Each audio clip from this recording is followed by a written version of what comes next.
C, en la parte superior, no ha comenzado a grabar. Ok, en la parte superior del manual de procedimientos, luego de revisar el plan A y el plan B, tenemos el plan C, que es para tratar rápidamente la deshidratación grave. Pero ojo que este tipo de cuadro tiene pues un algoritmo que nos va a dar un manejo dependiendo de la condición con que se cuente en el centro de salud. Muy bien, Andrea, muchas gracias. Ahí lo tenemos. De Ese nada. ese algoritmo nos va dando la pauta a seguir y si se fijan, nos va dando un sí y un no, siempre y cuando se cumpla la condición que tenemos en la columna de la izquierda. Entonces nos dice que debemos seguir la flecha, que si la respuesta es afirmativa, vamos a ir hacia la derecha, pero que si la respuesta es negativa, vamos a ir hacia abajo. Entonces vamos a ver las diferentes condiciones antes de ver el manejo. La condición puede ser, ¿se puede aplicar de inmediato líquidos por vía intravenosa? Estamos hablando de un niño que está severamente deshidratado, que tiene clasificaciones en rojo, 2 o más. El niño que puede estar letárgico o inconsciente.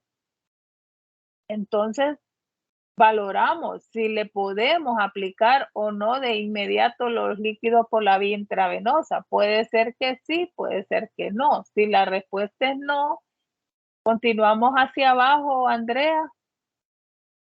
La siguiente opción sería, si no se puede, entonces existe un lugar cerca a unos 30 minutos donde se puede administrar un tratamiento por la vía IV. ¿Por qué? Porque algunos centros de salud pues no cuentan, ¿verdad? Con todos los insumos necesarios para poder rehidratar a un niño por la vía intravenosa. Entonces, por eso tenemos que hacernos todas estas preguntas.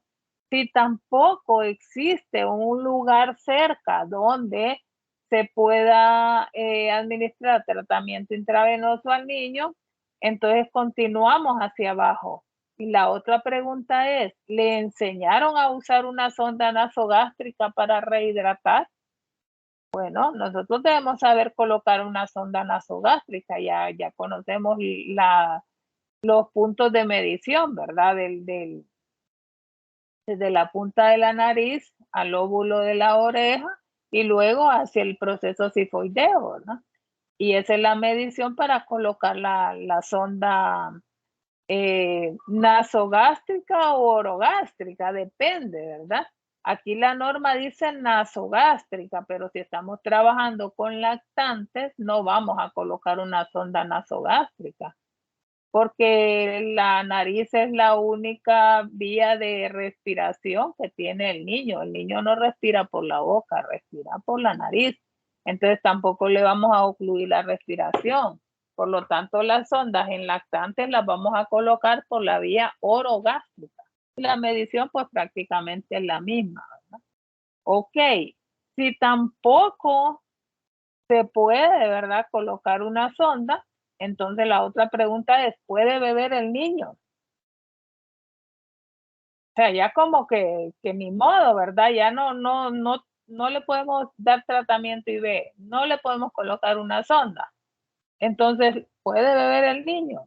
Si el niño tampoco puede beber, entonces hay que referirlo urgentemente al hospital para iniciar el tratamiento IV o por sonda nasogástrica, volví a decir aquí, ¿verdad? Entonces, si se fijan, son diferentes los contextos, ¿verdad? Donde se puede dar la situación de este niño que está deshidratado o que está con signos de letargia o inconsciencia. Ok, una vez que ya se han analizado las situaciones del contexto y resulta que sí se puede administrar líquidos intravenosos en ese centro de salud, eso significa que la enfermera o el enfermero que está ahí asignado sabe canalizar una vía periférica, ¿verdad? Cosa que no es fácil en un niño deshidratado, ¿no?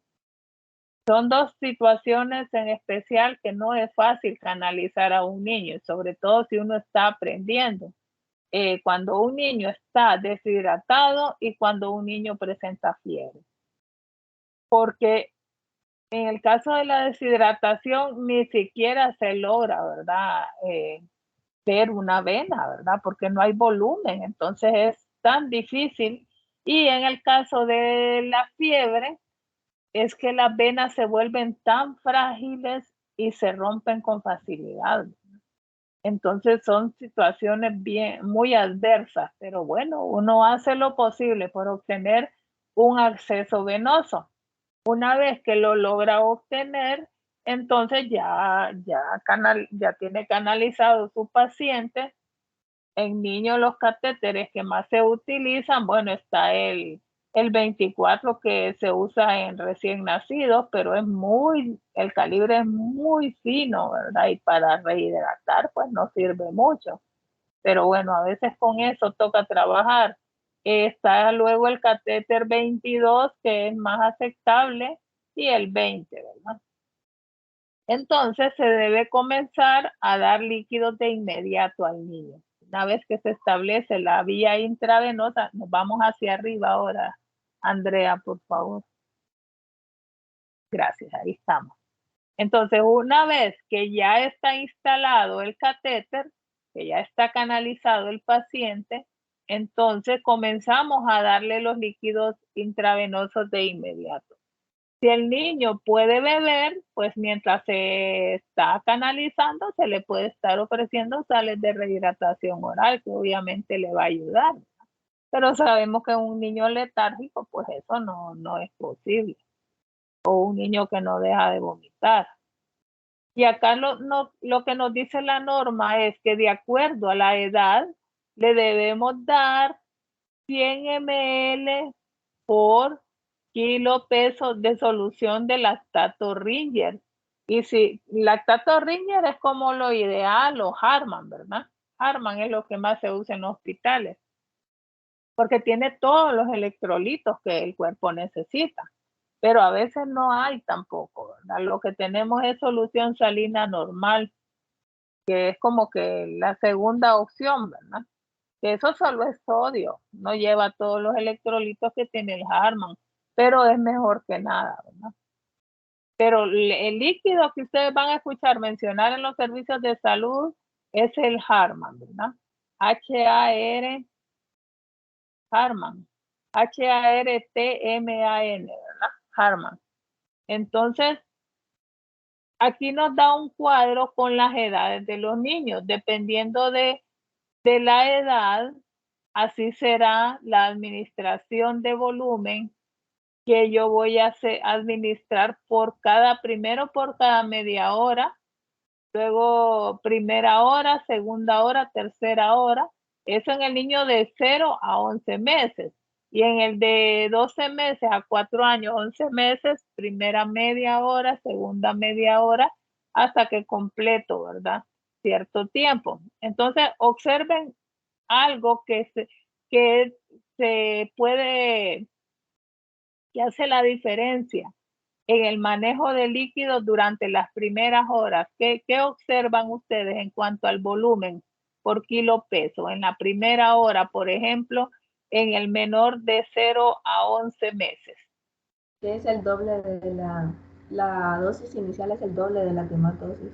Porque no hay... Exacto. Es más alto, ¿verdad? El volumen es más alto. ¿Por qué? Porque en ese momento yo estoy entrándole con todo a la deshidratación. Recuerde que en el lactante el 80% del cuerpo es volumen, es líquido, ¿verdad? Y en un niño deshidratado, yo no puedo permitir, ¿verdad? Que esto me llegue a un estado de shock.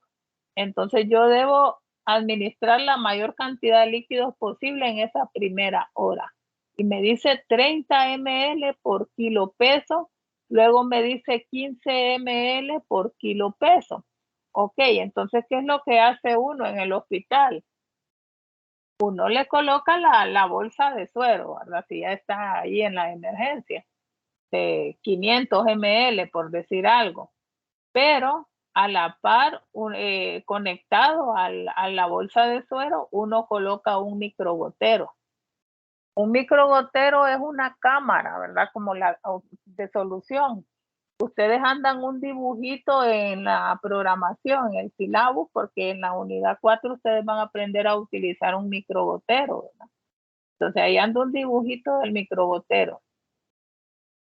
Uno debe ir pasando de la bolsa de suero al microgotero el volumen que corresponde administrar al niño durante esa primera hora.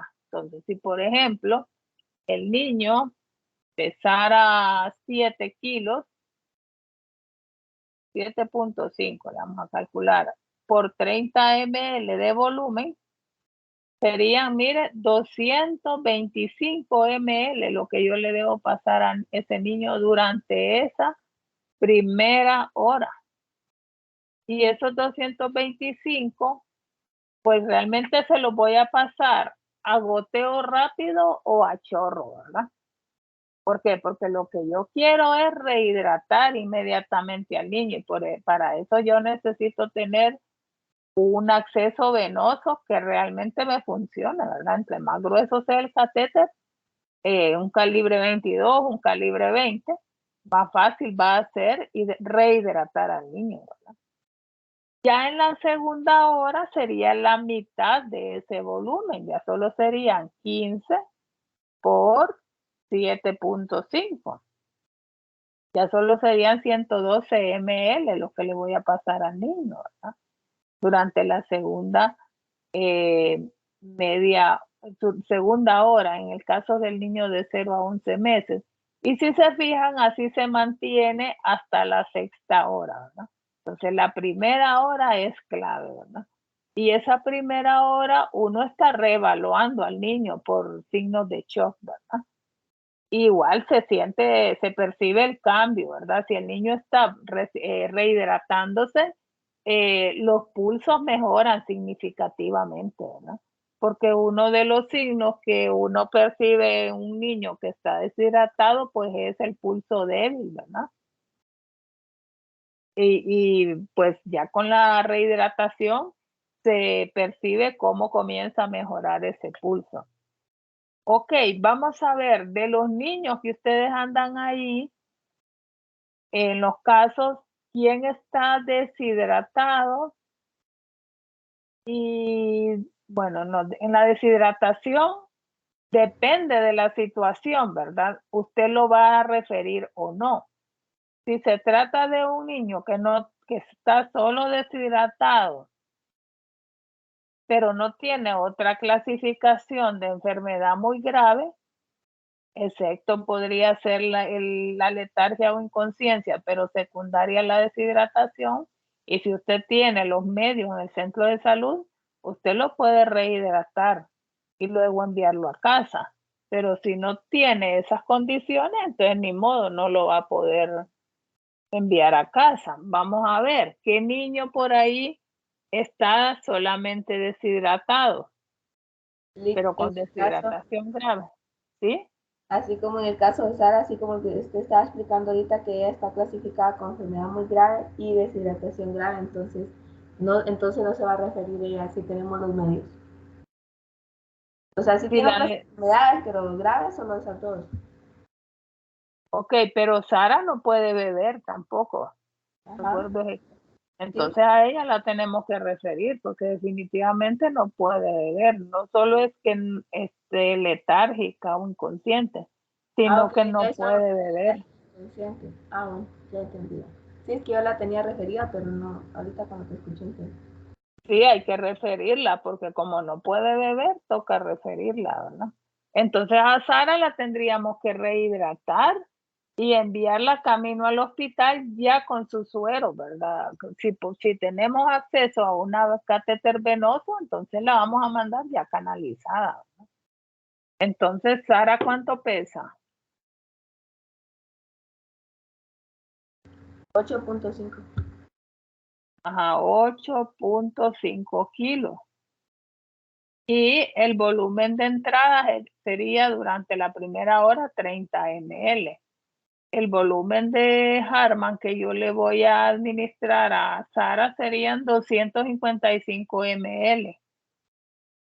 Si yo hago el cálculo de en base al factor de goteo para este volumen durante 1 hora, me va a dar un goteo muy alto. Entonces, es un goteo que no lo puedo cuantificar porque un goteo arriba de 60, en este caso microgotas por minuto, es un goteo demasiado alto. Pero lo que yo quiero es rehidratar a la niña. Por lo tanto, yo se lo voy a pasar a chorro o a goteo rápido, ¿verdad? Ese suero. Entonces, le anotaríamos Harman 255 ml IV a goteo rápido durante la primera hora. Y reevaluar, ¿verdad? Porque eso es lo que uno hace realmente. Uno está administrándolo y cada hora va evaluando el paciente, lo va evaluando. Si es necesario, entonces se le va a pasar durante 6 horas el suero. Si no, entonces solo se le repone, ¿verdad? Y se le dejan líquidos de mantenimiento. Pero en el caso de Sara sería entonces 200, Harman 255 ml, y si usted quiere a la par de Harman puede escribir 30 ml por kilo peso, porque eso le está diciendo cuál es el volumen que usted realmente está utilizando, ¿verdad? Esto está basado en el método de Holiday Segar, que es el que nos permite administrar grandes volúmenes de entrada, ¿verdad? Sí, Carol. Licenciada, ¿y qué pasaría en un caso donde, o sea, el paciente sí se tiene que referir, pero digamos que el centro está a, digamos, 2 horas? Entonces, en ese caso, ¿cómo se haría? Si lleva pues una aplicación intravenosa, ¿quién se la cambiaría? No, el niño va canalizado y la mamá lleva todas las indicaciones para poderlo, este, cómo mantener la altura de la bolsa de suero, ¿verdad? ¿Qué hacer en caso de que haya flujo retrógrado? Aunque cuando se manda un niño ya con canalizado, pues uno trata de que sea en una ambulancia, ¿verdad? Pero también sabemos que hay lugares postergados donde no hay ambulancia y la madre va con su niño tal vez en una paila de un carro, a veces pues si tienen suerte van en la cabina del carro, ¿verdad? La cosa es que eso es tiempo, ¿verdad? Es tiempo que se emplea y a veces la madre podría ir sola, entonces uno debe explicarle cómo lo va a hacer, ¿verdad? Porque la madre tiene miedo si mira que se refluye, por ejemplo, sangre por la vía, ¿verdad? Entonces uno le debe explicar cómo se debe cerrar el venoclisis inmediatamente si eso sucede, ¿verdad? Aunque los niños que llegan a los hospitales ya con una vía intravenosa, generalmente vienen acompañados de personal de salud, no se mandan solos, ¿verdad? Por ejemplo, a la emergencia de pediatría, que es donde yo trabajé un tiempo, siempre que nos venían pacientes de Danlí, de La Paz, de Comayagua, de Olancho, de La Esperanza, nos venían también, siempre venía una enfermera o un enfermero acompañando al niño, ¿verdad? Y ellos lo entregaban ahí en la emergencia y el niño venía con su suerito, ¿verdad? Entonces es muy raro que la mamá tenga que irse sola, ¿verdad? Muy raro. A menos que no haya personal en esos hospitales, ¿verdad? Y ni modo, la mandan solo con el señor de la ambulancia. Pero sí se le da las explicaciones necesarias a la mamá, ¿verdad? Y eso sí tiene la suerte de que le encuentren una vena y pueda ir canalizado. A veces vienen hasta sin canalizar o viene canalizado y en el camino se pierde el acceso venoso. Eso pasa bastante, Carlos. Entonces uno, si trabaja en una emergencia, uno no confía que el catéter que trae viene funcionando. Uno lo primero que hace es volverlo a canalizar, ¿verdad? Porque no va a perder tiempo uno averiguando si la vena que trae está funcionando o no. Uno rápido prepara el equipo y procede a canalizar al paciente, ¿verdad? Pero hay pacientes que es difícil, no logra uno canalizarlos y da pesar estarlos puyando y puyando, ¿verdad? Pero si vienen tan deshidratados, usted no les encuentra vena. Es casi imposible, ¿verdad? Entonces hay otros métodos, ¿verdad? Un poco más traumáticos, como una vía intraósea, por ejemplo, ¿verdad? Que se hace en la rodilla. Se introduce una aguja de un calibre 18, ¿verdad? Y por ahí se hidrata el paciente para que lograr después encontrar un acceso venoso. Pero eso es muy traumático para un niño. Pero bueno, según la norma, entonces lo importante aquí es saber que la primera hora es muy valiosa y es cuando mayor volumen se le va a administrar al niño, en base a 30 por kilo peso. Se reevalúa y a la segunda hora es la mitad y así se mantiene hasta que llega a la sexta hora, ¿verdad? Pero eso va a Licenciada, depender de la evaluación que se haga. Sí, dígame. antes de escribir Harman, que es empezando la indicación que usted nos dijo, se escribe plan C también. Puede colocarle plan C, claro que sí. Ah, y no Sí. sé si me podría volver a repetir cómo es que queda la indicación, bueno, en el caso de Sara. Sí, sería plan C y escribe Harman y entre paréntesis le escribe 30 ml por kilo peso, porque eso nos está diciendo que en esa primera hora usted le está administrando la mayor cantidad de volumen posible. Luego registra ya el total, ¿verdad? Que habíamos dicho 30 por 8.5, 255 ml y ve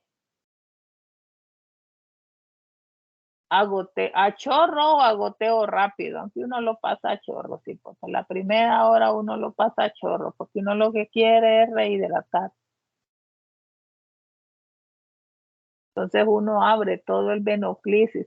Entonces ahí es donde uno hace uso del microgotero, porque uno pasa el volumen al microgotero, que los microgoteros que se usan en pediatría, pues la mayoría tienen un volumen máximo de 100 ml. Uno pasa de la bolsa de suero al microgotero 100 ml. Se termina, lo vuelve a llenar, ya llevaríamos 200, ¿verdad? Y se pasa siempre dentro de la primera hora. Y luego los 55 ml pendiente y ya pasa la hora completa, ¿verdad? Reevalúa el niño, ya se perciben más los pulsos, ya no se siente tan frío las extremidades del niño. Entonces se procede a administrar, serían 15 por 8.5, 127 ml. No, eran 15 por 8.5, ¿sí? Sí, 127. Luego, entonces termina la primera indicación de la primera hora. Luego, 127 ml. Vamos a ver si le aplico el factor goteo. ¿Cuánto me queda? Por 60. Bueno, en pediatría no se usa 20, se usa 60, factor de microgotas. Entre 60 minutos. Queda 127 microgotas. Sería goteo rápido. 127 ml y B a goteo rápido durante la segunda hora y luego reevaluar. Y así se va reevaluando el paciente hasta que completamos el tiempo, ¿verdad? Y el niño ya se logra rehidratar. Increíble, la computadora no dejó se quedó en preparando Windows, ahí se quedó.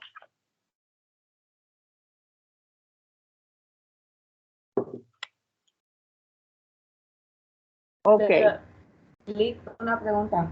Pero así en sí. este caso de Sara, vamos a ponerle el plan Sejana, toda la indicación que usted nos dijo, pero se tiene que poner después de todo rápido, se tiene que referir, ¿verdad? La primera hora, porque igual no se va. Ah, bueno, si va referido, sí, y referir, ¿verdad?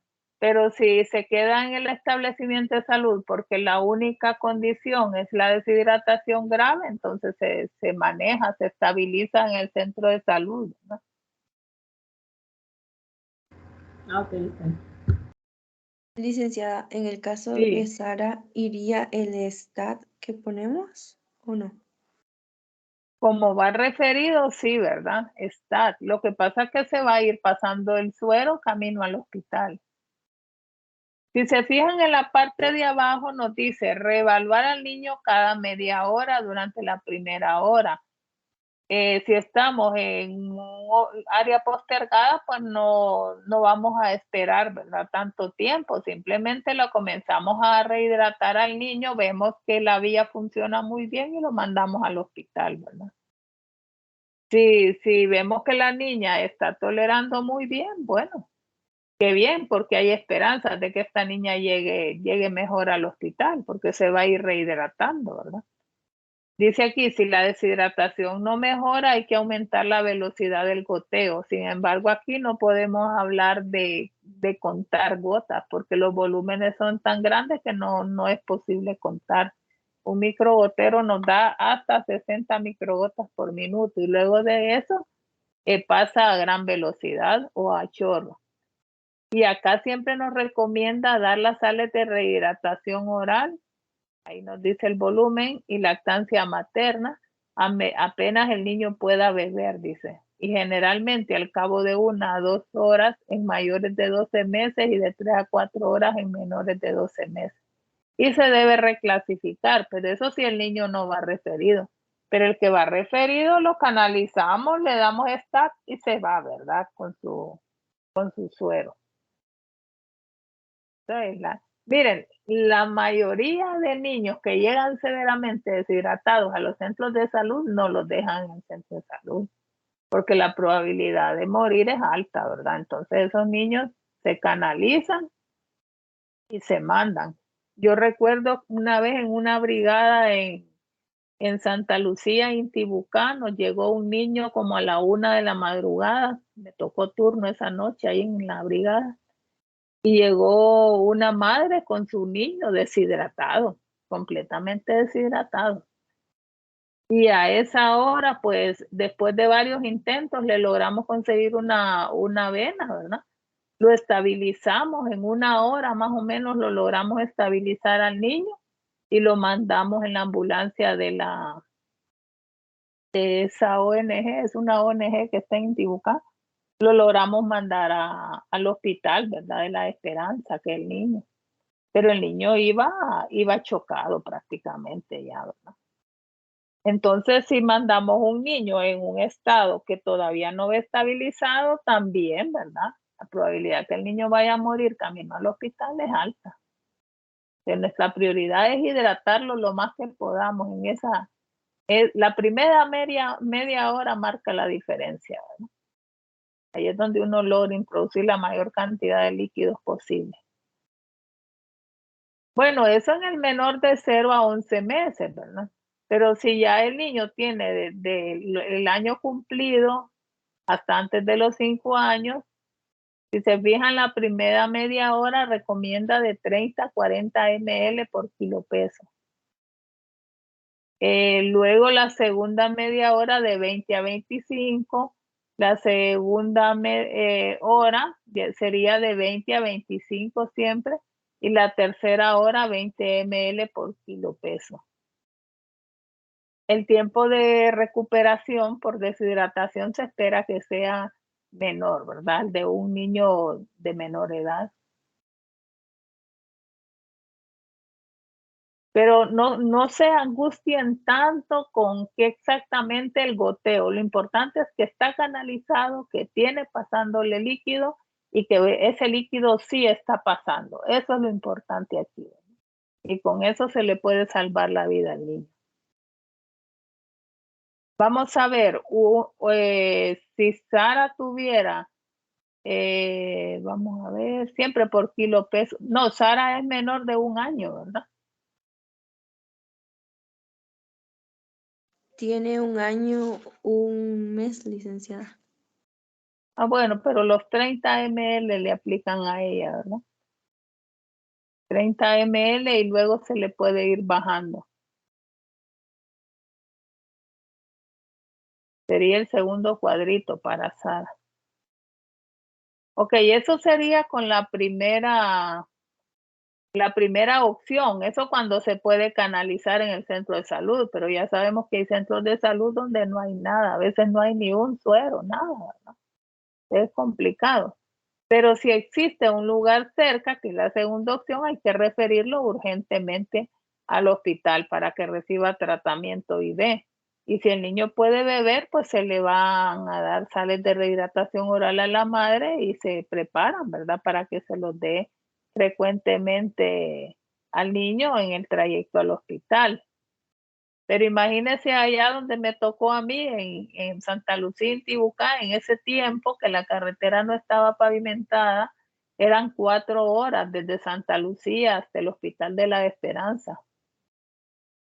Ese niño, si no lo lográbamos rehidratar y estabilizar ahí en la clínica, ese niño no iba a llegar al hospital, ¿verdad?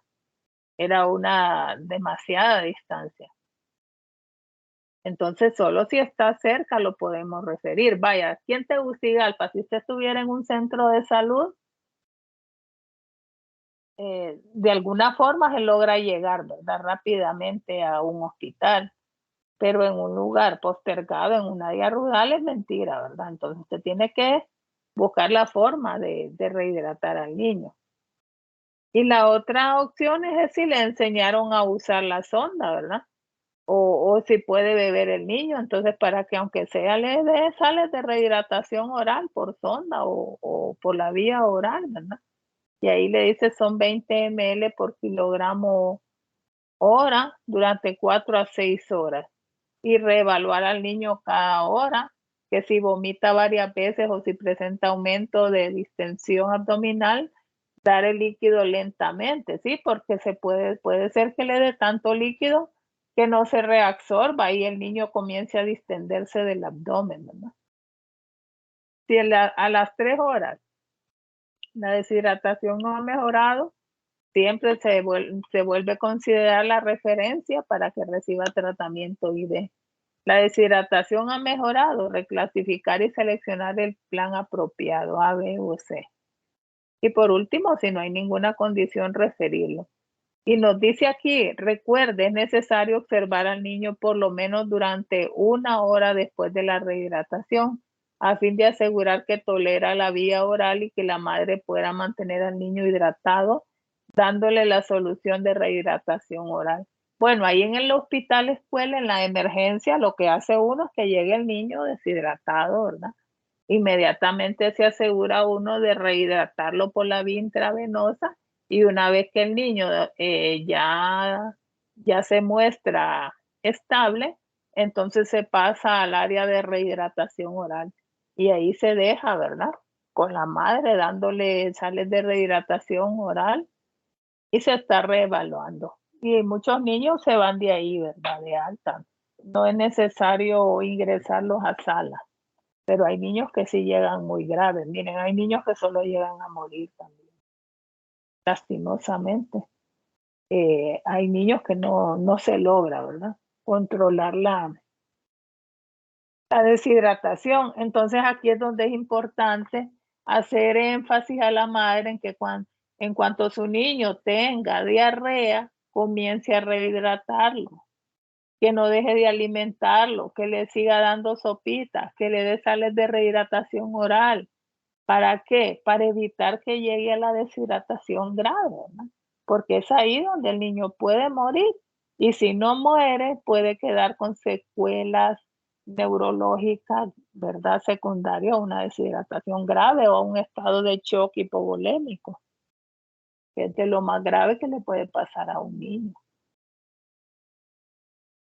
Entonces, así es esto del plan C. Muy raras veces les va a tocar vivir esa experiencia. Es una experiencia bastante fuerte, ¿verdad? Pero ese es el manejo que se da, ¿no? Si llegara a tocar. En la emergencia pediatría es lo de todos los días, esto. Todos los días llegan niños deshidratados gravemente. Bueno, no sé si tienen por ahí algún otro caso donde le quieran completar el manejo.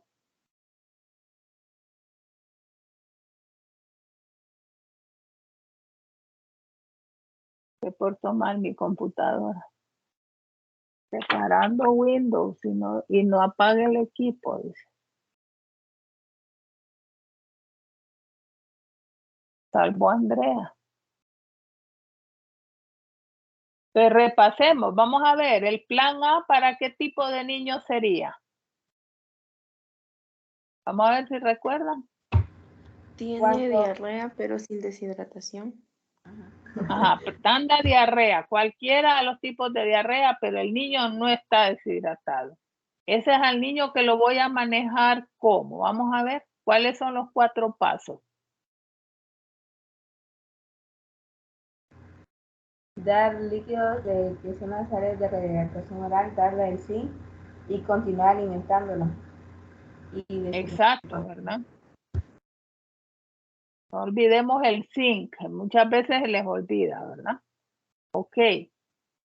Si el niño presenta cualquiera de los tipos de diarrea y además ya está deshidratado, pero no gravemente, ¿con qué plan voy a tratar esa diarrea? Plan B. Ajá, ¿el plan B en qué consiste? Consiste en utilizar sales de rehidratación oral las primeras 4 horas. Y luego reevaluar al niño, ¿verdad? Pero si el niño tiene otra clasificación grave, ¿le voy a completar ese plan B en el centro de salud, sí o no? No se debe referir. Ajá, lo referimos, pero lo referimos dándole las sales de rehidratación oral, ¿verdad? Sí. Le decimos a la mamá que es necesario que se las vaya dando, porque si no de aquí a que llegue al hospital no sabemos qué va a pasar. Ok, ¿y el plan C en qué casos aplica? Se aplica para la deshidratación grave. Ajá, el niño que tiene como clasificación deshidratación grave. Si ese niño no tiene otra clasificación grave, entonces y tengo las condiciones en el centro de salud para manejarlo, lo voy a rehidratar con el plan C, que es intravenoso en el centro de salud. Pero si el niño tiene otra clasificación grave, ¿verdad? Podría ser que ese niño tenga una mastoiditis, podría ser que ese niño tenga una neumonía grave. Entonces a ese niño, si lo puedo canalizar, lo voy a canalizar y lo voy a mandar con su suerito, con su Harman, pasando por la vía intravenosa, ¿verdad? Igual le voy a administrar la primera dosis del antibiótico también, ¿verdad? Para poderlo referir y vaya al hospital. Ok, entonces estas son las opciones que nos da el manual de IEPI, ¿verdad? Para manejo de la deshidratación, ya sea para prevenir, para la deshidratación o tratarla si no es grave, ¿verdad? Solo deshidratación o para tratar la deshidratación grave con el plan C. Hay una parte ahí del manual. No sé si ustedes lo tienen en las copias.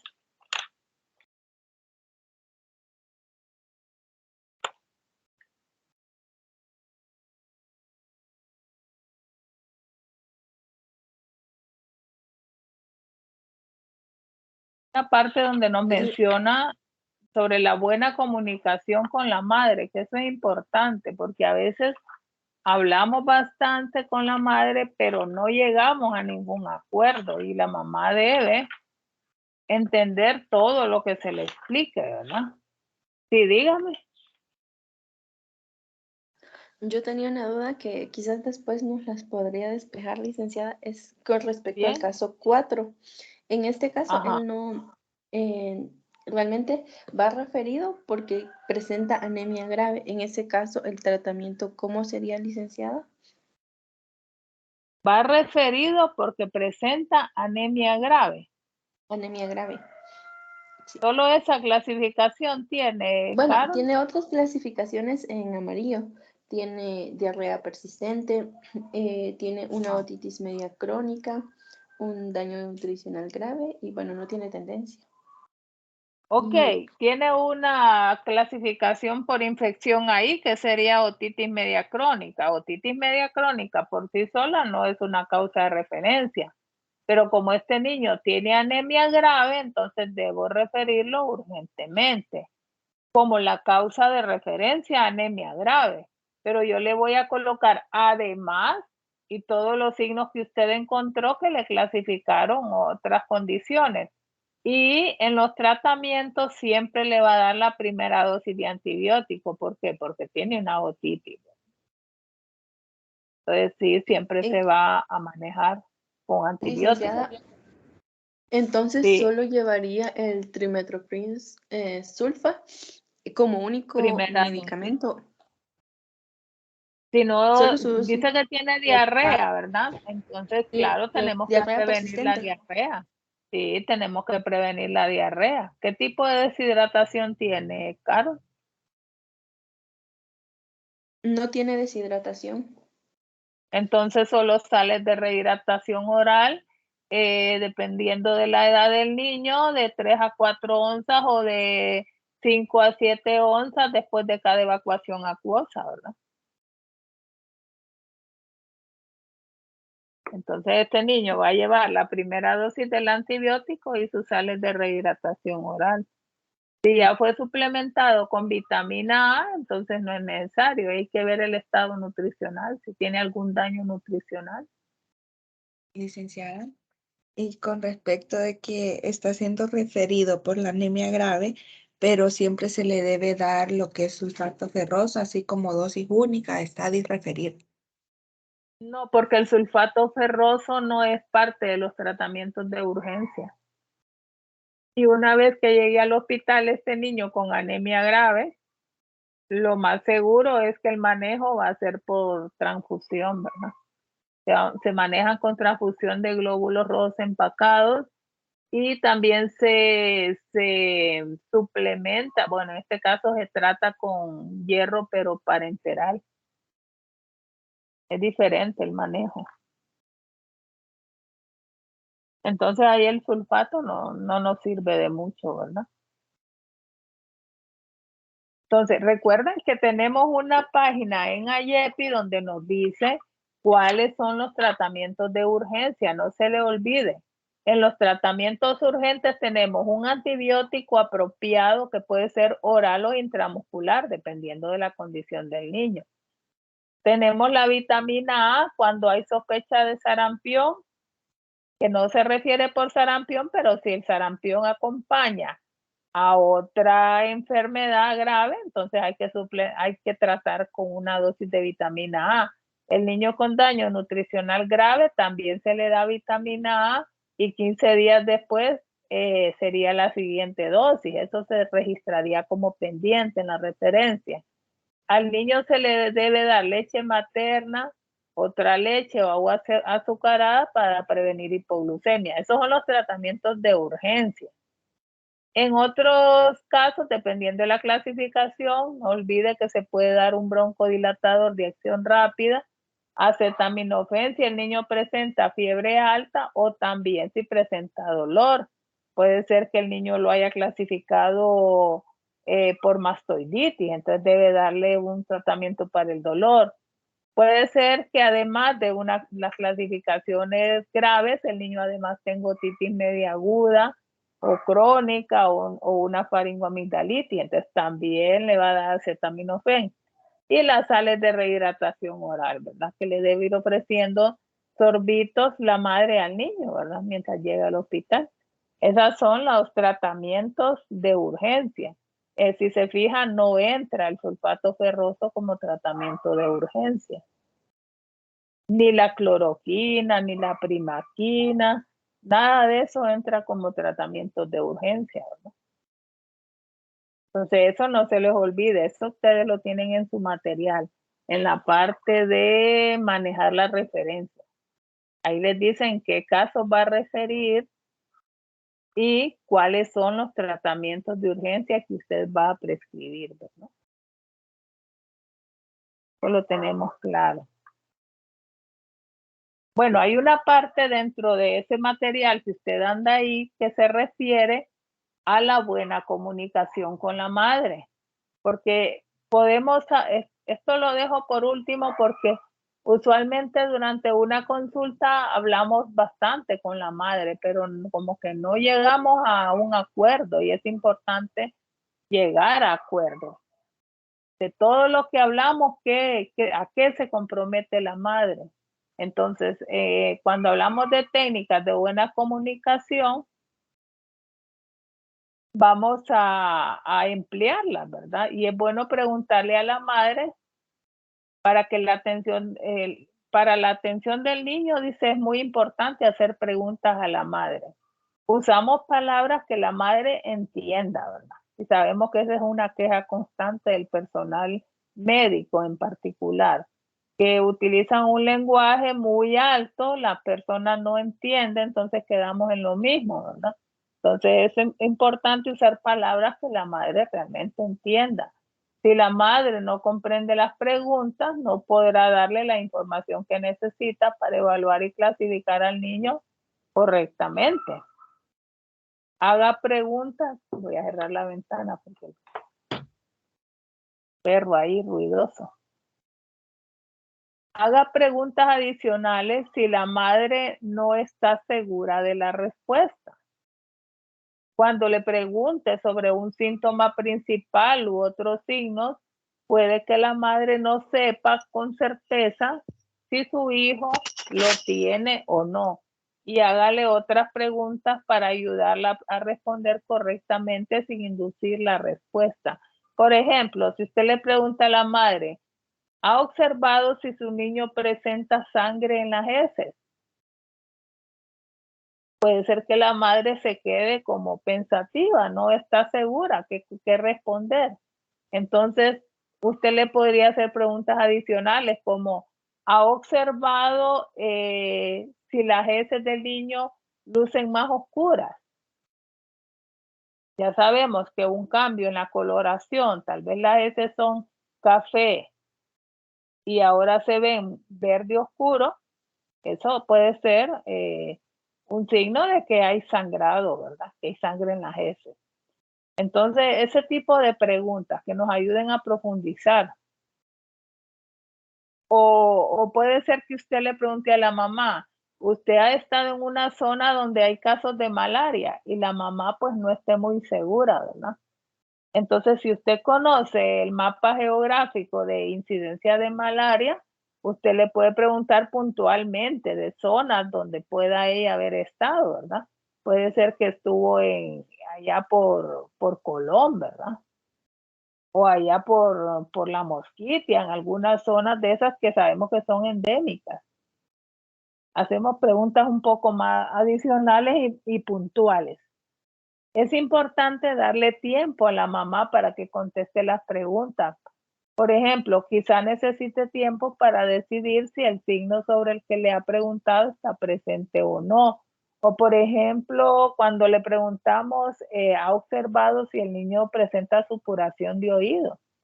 Hay mamás que se quedan pensativas, pensando un rato y al ratito, a veces como a los 30 segundos o un minuto le contestan. Hay que darle un poquito de tiempo, ¿verdad?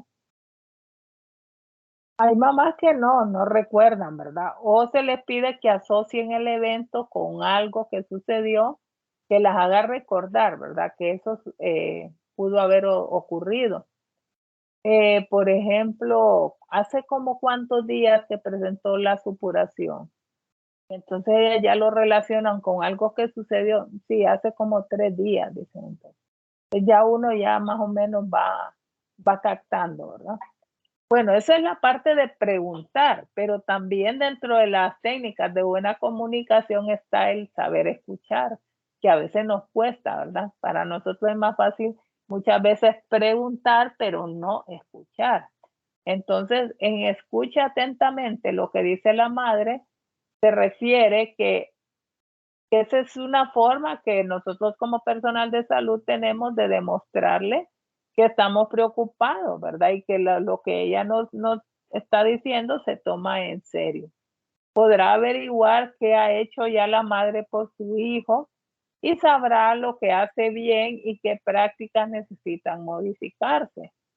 La forma de escuchar es importante. Los ojos, la expresión del rostro, la posición del cuerpo, mostrando, por ejemplo, interés, dicen más que muchas palabras. A veces no miramos a los ojos a las personas mientras nos hablan, ¿verdad? Y si se fijan, no es fácil porque uno tiene que estar registrando una gran cantidad de información en el expediente, pero debe tratar de dar tiempo para darle la vista a la mamá también, ¿verdad? Mientras conversan. Esa es la parte de escuchar, ¿verdad? En elogie, si es posible que la madre haga algo provechoso para el niño, por ejemplo, traerlo al servicio de salud porque está enfermo o amamantarlo, hay que elogiarla por lo provechoso que haya hecho por el niño. Y asegúrese que el elogio sea verdadero y se haga únicamente por las medidas que de verdad ayuden al niño. Cuando estamos en clase presencial, yo me río porque siempre les digo a ustedes que a su compañera que tienen al lado le den un elogio. ¿Y qué les cuesta dar un elogio? Es un poco complicado, ¿verdad? Vamos a ver aquí si lo podemos hacer virtualmente. ¿Quién le quiere dar un elogio a una compañera o a un compañero? Pero que se oiga natural ese elogio. Ahorita lo vamos a hacer en el plano físico, más que en el plano de por algo bueno que hizo. Por ejemplo, yo elogiaría siempre me olvida el nombre, una cipota que tiene el pelo bien largo y liso. ¿Cómo es que se llama? Es un cabello lindo, ¿verdad? Ana se llama. Ana Hernández. Ya no es Ajá, natural. yo elogiaría a Ana, ¿verdad? Qué cabello tan lindo tiene, ¿verdad? Y que Ana lo perciba como un elogio natural, pero a veces hay elogios que no suenan naturales, ¿verdad? Entonces, como forzado. Deme un ejemplo de un elogio forzado.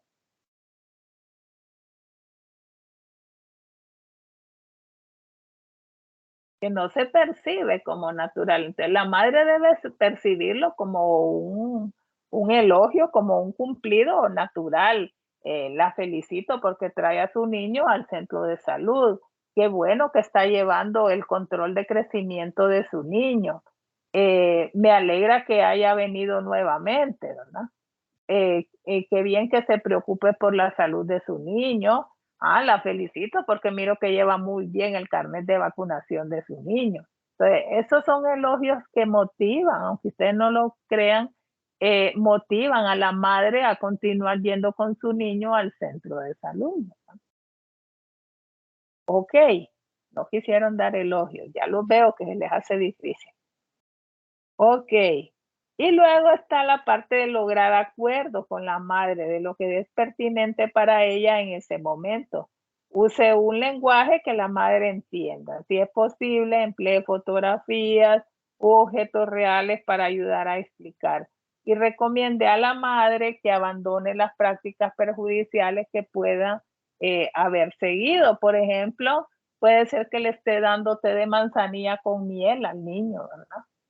Que es una práctica perjudicial, o que le esté ofreciendo al niño algún aceite, ¿verdad? Por la tos, ¿no? Dice, yo le doy aceite de gallina, mantecas, que dicen, manteca de gallina, no, ¿verdad? Hay que aclararle por qué son peligrosas ese tipo de prácticas.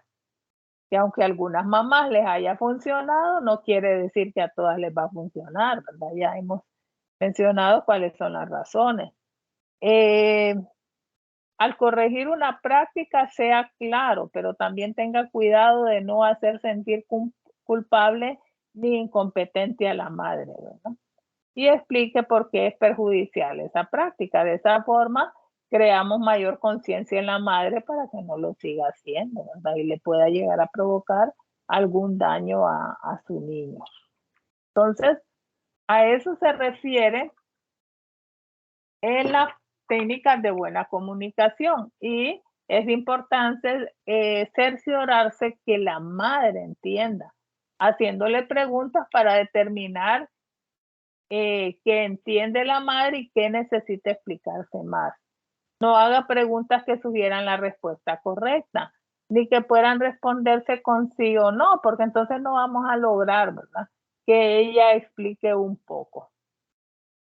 Pregunte a la madre qué problemas tiene el niño. En la mayoría de los servicios de salud, cuando llegan los pacientes, el personal del establecimiento determina cuál es el motivo de la visita y se encarga de obtener el peso y la temperatura del niño. Luego se anotan los datos y posteriormente la madre y el niño ven al personal de salud que los va a atender en la clínica.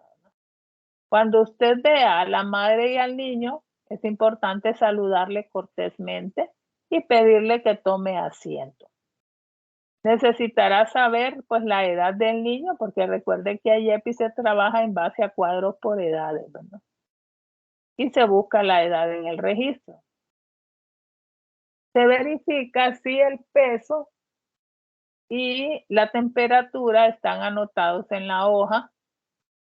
Se verifica también la fecha y el número de expediente. Y si no tenemos esa información, pues debemos actualizarla, ¿verdad? No lo desvista ni perturbe al niño, ¿verdad?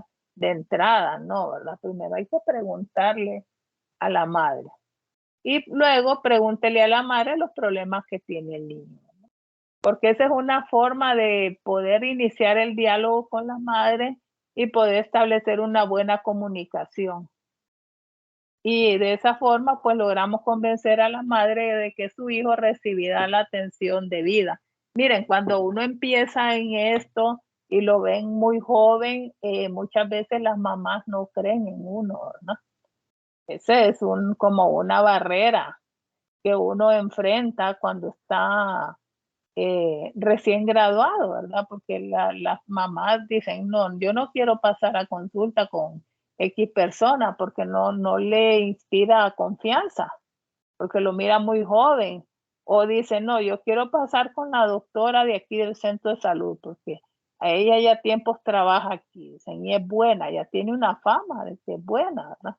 Entonces, por eso no quieren consulta con nadie más, ¿verdad? Es un poco complicado, pero en la medida ellas van viendo que el personal que está ahí les atiende bien, que les resuelve los problemas de su niño, que pueden hablar con confianza, entonces ellas se van formando, ¿verdad? Valga la redundancia, esa confianza en el personal de salud nuevo. Ok, eso lo incluye a IEPI y es interesante mencionarlo, ¿verdad? Porque es un tema del que se habla mucho, ¿verdad? En los servicios de salud, de esa empatía y de esa confianza que se debe generar con las personas que llegan a consulta. A ver, parece que la computadora ya regresó. Licenciada, Dígame. disculpe, yo le tenía otra consulta, aprovechando con lo que vimos. Por ejemplo, en el caso 8 de Rosa Lilia, en un principio yo había puesto que sí, la paciente era para referir porque presenta diarrea persistente grave y tiene deshidratación. En clasificación roja. Tiene otras en clasificación amarilla, pero a lo que voy es, bueno, la paciente, según la información del caso, ella realmente sí puede beber, puede tomar el pecho. En ese caso, o sea, no la referiríamos. ¿La Esa es tratamos la en el centro de excepción. salud, licenciada? Es correcto, esa es una excepción, ¿verdad? Es una excepción porque si usted se fija, tiene letargia esta niña, No, licenciada. no tiene letargia, No pero tiene tiene la letargia. clasificación de deshidratación grave, ¿verdad? Que Así es. es motivo de referencia.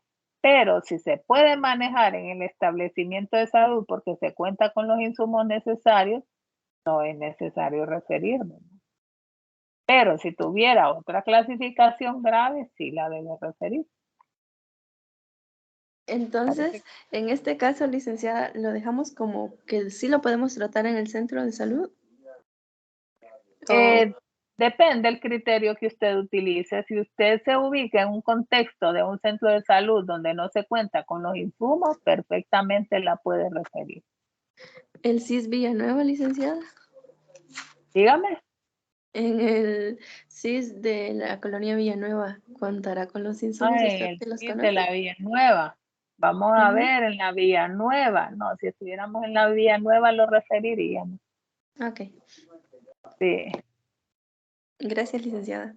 Ok. Porque esa es la realidad, ¿verdad? En los centros de salud normalmente no se cuenta con todo ese equipo que necesita para manejar una deshidratación. Lo más que hay es sales de rehidratación oral. A veces no hay ni jeringas y hay que mandar a comprar jeringas a la mamá. O sea, son tantas las debilidades del sistema, ¿verdad? Que uno se siente bien limitado, ¿verdad? Pensé que ya iba a dar la computadora, pero ahora está diciendo actualizando el sistema 2%. O sea que la computadora estuvo de vacaciones también estos días, porque miren qué montón de actualizaciones tiene. Y eso que la actualicé anoche, si no lo hubiera actualizado, tuviera más pendiente. Ahorita ya lleva una hora, más de una hora, miren, actualizando. Y anoche solo llevo media hora. Yo quería hacerles un ejemplo, si no se lo voy a tener que dejar ahí como publicado, ¿verdad? De cómo llenar la indicación para rehidratación intravenosa. No lograra actualizarlo, parece que va rápido, que sí necesito proyectar esa parte.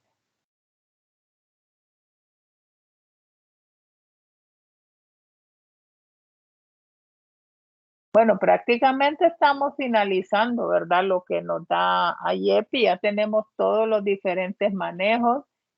Cada caso les da un contexto diferente, ¿verdad?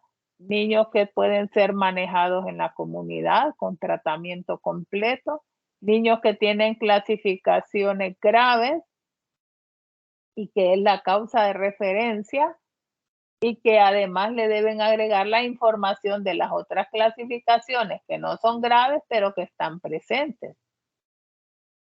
Niños, por ejemplo, que solo tienen para manejo ambulatorio, pero que debe anotar toda la orientación que le ha dado a la mamá. Orientación sobre cuándo volver de inmediato, orientación sobre cómo limpiar el oído, orientación sobre problemas de alimentación. Recuerden que a la par del cuadro de crecimiento van las citas de control que se dejan dependiendo de la edad del niño al mes, a los 2 meses o a los 3 meses, dependiendo de la edad. Y luego no olviden firmar, anotan su nombre, ¿verdad? Con letrita clara, escriben su nombre y aparte abajo donde es cita de seguimiento, a la par van a escribir de acuerdo a las clasificaciones que tiene, dentro de 2 días, 5 días, 15 días, dependiendo de la clasificación, ¿verdad? Y ahí finalizaría su registro del caso.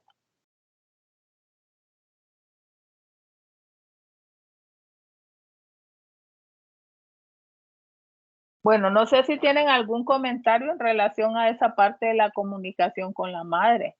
Si ustedes como usuarias de los servicios de salud han percibido si se cumple o no esas recomendaciones que nos da IEPI en cuanto a la comunicación con la madre.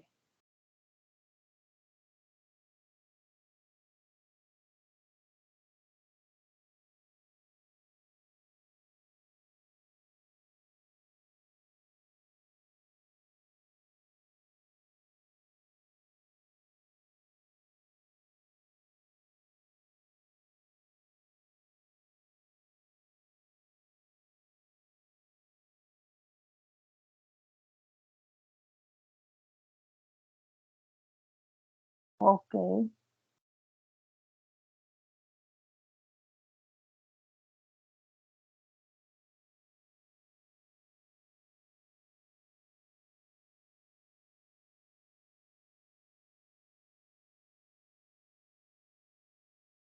Bueno, entonces ahorita les voy a dejar ahí las 2 prescripciones para que las puedan, les sirvan de ejemplo, ¿verdad? Y esto sería porque no tenemos más. Continuaríamos mañana haciendo 2 ejemplos. Es más, si me gustaría si ustedes pueden proyectarnos algún caso para ver cómo les quedó. Al azar podría ser. Que nos dejen 2 casos al azar, explicando uno referido y otro que no va referido, de los que ya tienen completos, para ver cómo está el contexto del caso. Porque hasta ahora solo hemos ido haciendo como que la parte técnica. Pero nos gustaría analizarlo completo, el caso.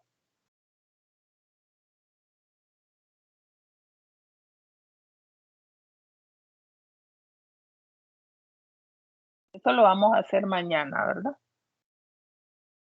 Yo espero que ya la mayoría ya estén avanzando con los casos. Bueno, si no hay más, entonces aquí les dejo la proyección.